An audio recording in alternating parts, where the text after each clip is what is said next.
Hello everyone, कैसे हैं आप सब। उम्मीद है आप सब अच्छे होंगे। फ्रेंड्स, आज की वीडियो में डिस्कस करेंगे BA programme 5th semester Hindi भाषा का व्यवहारिक व्याकरण। इसके फर्स्ट यूनिट के ऑल चैप्टर में अपलोड कर चुके हैं। अगर आपने वो नहीं देखे तो चैनल के प्लेलिस्ट में जाकर देख सकते हैं। आज की वीडियो में करेंगे हम यूनिट 2 का चैप्टर फर्स्ट, शब्दों के भेद, तत्सम, तद्भव, देशज और विदेशज। इंट्रोडक्शन, प्रस्तावना।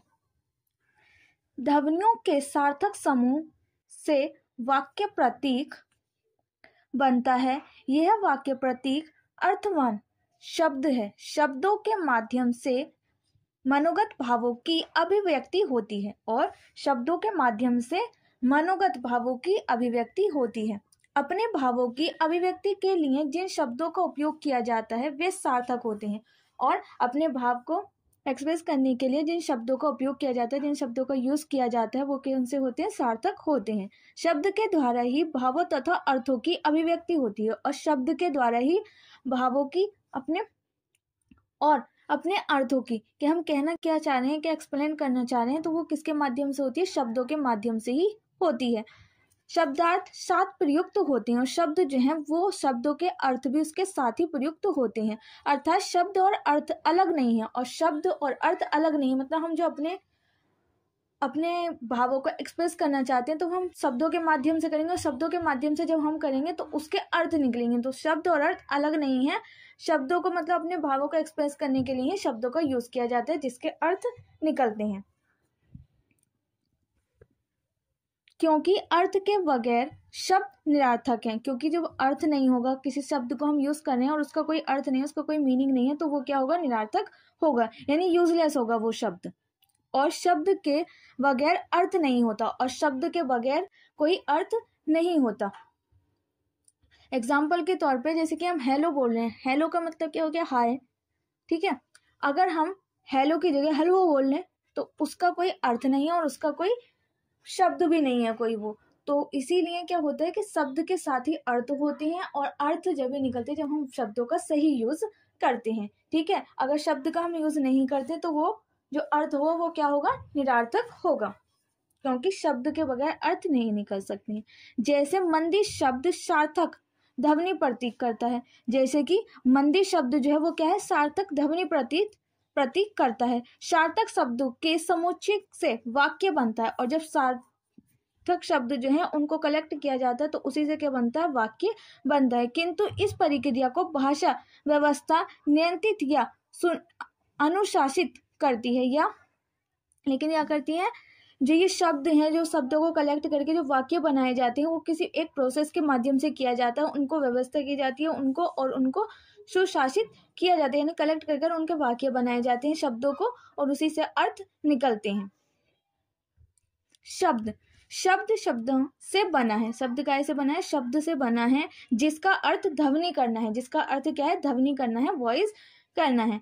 भाषा के संदर्भ में अर्थ के बगैर शब्द नहीं होता और भाषा के संदर्भ में देखें तो हम किसी भी शब्द का, अगर वो शब्द जो है, शब्द के बगैर कोई भी अर्थ नहीं बनेगा, शब्द से ही अर्थ बनते हैं। इसीलिए शब्द और अर्थ एक साथ यूज होते हैं। शब्द और अर्थ दोनों एक हैं और शब्द और अर्थ क्या है? दोनों एक हैं, क्योंकि शब्द होंगे जब भी हमारे उसके अर्थ होंगे। शब्द को कथ्य अथवा अर्थ या तथा अभिव्यक्ति अथवा ध्वनियों की इकाई माना जा सकता है। शब्द को क्या माना जा सकता है? अर्थ माना जा सकता है, अभिव्यक्ति माना जा सकता है या ध्वनियों की इकाई भी माना जाता है शब्द को, वर्ड्स को। जैसे किताब शब्द में का प्लस ई प्लस त प्लस आ प्लस बा प्लस आ ध्वनियां हैं। ये क्या है? सभी ध्वनियां हैं। किताब में जो वर्ड यूज हुए हैं वो क्या है? सभी ध्वनियां हैं, वॉइस हैं। तो उन्हीं ध्वनियों को मिलाकर एक शब्द बनता है और शब्द के बाद ही अर्थ बनता है। यानी कि इन सब ध्वनियों को मिलाकर क्या बना? किताब बना। किताब क्या है? एक शब्द, और किताब का अर्थ क्या निकलता है? पुस्तक, जिसे कि हम पढ़ते हैं। ठीक है, जिसके प्रयोग से किताब वस्तु का अर्थ स्पष्ट होता है। जिससे क्या होता है? जब इन सबको हम कलेक्ट करते हैं तो एक शब्द बन जाता है और शब्दों को कलेक्ट करते हैं तो वाक्य बन जाता है।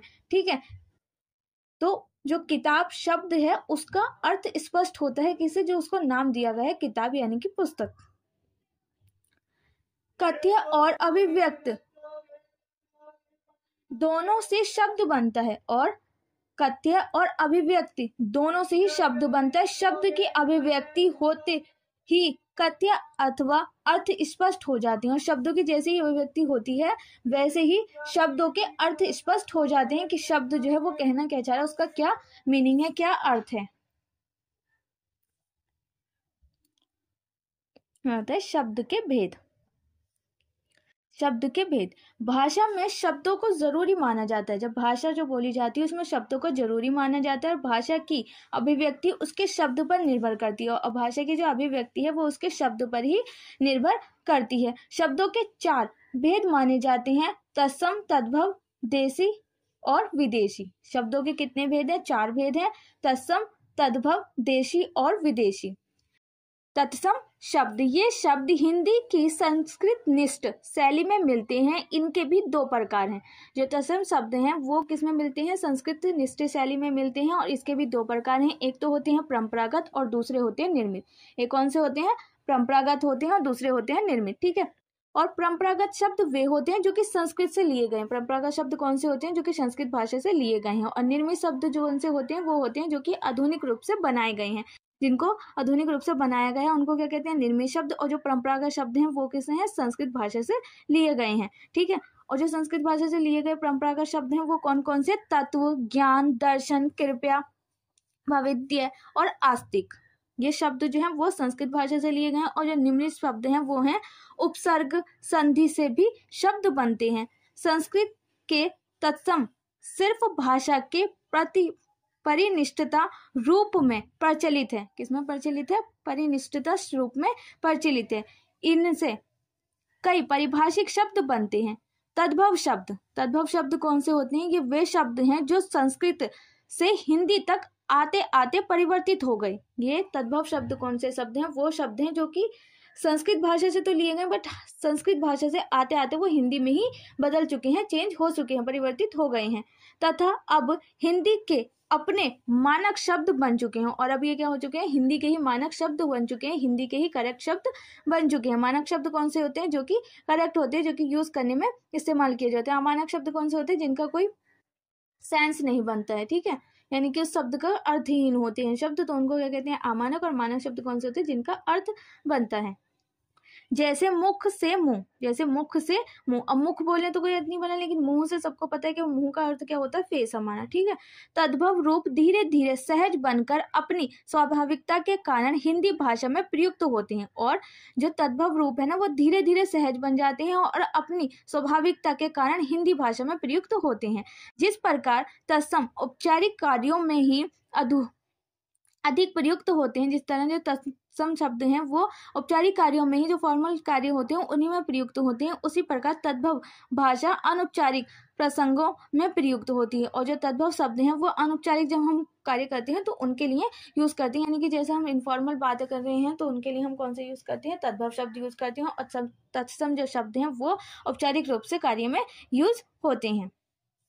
हिंदी के तत्सम शब्दों की तरह तद्भव शब्दों में संधि और समास की प्रक्रिया संस्कृत के अनुसार ही है। जैसे तब प्लस ही, तभी, संधि तथा समास में भी ह्रस्वीकरण की प्रवृत्ति मिलती है। जैसे 8 आने यानी अठन्नी, 8 आने क्या हो गया? अठन्नी। ठीक है। विदेशी शब्द जो अंग्रेजी तथा दूसरी भाषा से आगत शब्द हैं, जो कि अंग्रेजी भाषाओं से लिए गए हैं या कि जो कुछ दूसरी भाषाओं से लिए गए हैं, तो उन शब्द को क्या कहते हैं? विदेशज शब्द कहते हैं, यानी विदेशी शब्द कहते हैं। जैसे सिक्का, अलग, शीशा, रेडियो, मीटर, एजिन, दरहकीकता। हिंदी भाषी जब बाहर के देशों में आते जाते हैं तो वहाँ की भाषाओं के कोई न कोई शब्द हिंदी में प्रयुक्त होने लगते हैं। जब जो हिंदी भाषा के जो लोग हैं वो देशों में, बाहर के देशों में आते जाते हैं, बाहर के देशों में होकर आते हैं, तो वे वहाँ की जो भाषा है ना वहाँ के कोई ना कोई शब्द प्रयुक्त होने लगते हैं और उनको यूज़ करने लग जाते हैं। तो उसी को हम क्या कहते हैं? विदेशी शब्द कहते हैं, जो कि धीरे धीरे दूसरी भाषाओं से तो आते हैं लेकिन फिर वो हिंदी भाषा में भी यूज़ होने लगते हैं। उन्हें क्या कहते हैं? विदेशी शब्द यानी विदेशी शब्द। देशज शब्द, हिंदी सभी प्रदेशों की भाषा नहीं है। हिंदी जो है वो सभी प्रदेशों की भाषा नहीं है। बाहर की कंट्रियों में हिंदी की भाषा यूज़ नहीं होती है, सभी में, कुछ कंट्रियों में होती है बट सभी में जो हिंदी भाषा यूज़ नहीं होती है। विभिन्न अलग अलग प्रदेशों की अलग अलग भाषाएं वे वहाँ के सभी कार्यों में प्रयुक्त होती हैं। जहाँ को भिन्न भिन्न देश हैं तो वहाँ की जो भाषाएं हैं वो अलग अलग होती हैं और वहाँ के विदेशी की भाषा उसी प्रकार यूज़ होती हैं जिस तरह से वो भाषा को यूज़ करते हैं। तो और वे सभी कार्यों में अपनी ही भाषा का यूज़ करते हैं। जो जिस प्रदेश की भाषा है वह उसी प्रदेश में प्रयुक्त होती है। जो जिस प्रदेश की भाषा है, जिस देश की भाषा है, तो वो उसी देश में यूज़ होती है, उसी प्रदेश में यूज़ होती है। कभी कोई हिंदी भाषी अलग अलग प्रदेशों में किन्हीं कारणों से जाते हैं और कुछ जो हैं हिंदी भाषी जो हैं वो अलग अलग कार्यों से प्रदेशों में जाते हैं, तो उनकी हिंदी में वहाँ की अलग बोलियां वे भाषाएं के कोई शब्द प्रयुक्त होने लगते हैं। तो क्या होता है कि उनकी जो हिंदी भाषा है तो उसी में कोई शब्द वो प्रदेशों का ही यूज़ करने लग जाते हैं। तो किन्हीं कारणों से वो यूज़ करने लग जाते हैं हिंदी भाषा में ही विदेशी शब्दों को।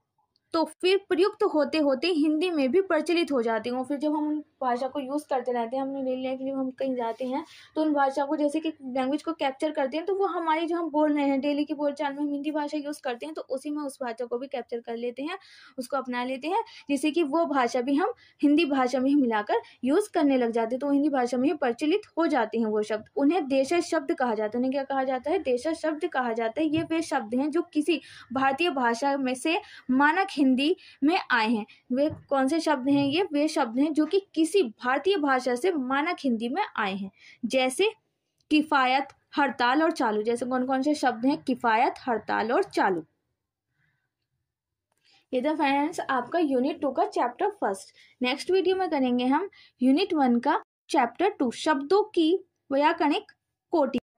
उम्मीद है आपको वीडियो पसंद आई होगी। नेक्स्ट किस टॉपिक पे वीडियो चाहिए वो भी आप मुझे कमेंट बॉक्स में बता सकते हैं। वीडियो कैसी रही है भी कमेंट बॉक्स में लिखकर ज़रूर बताना। मिलते हैं नेक्स्ट वीडियो में। जब तक के लिए stay healthy, stay safe. Thanks for watching.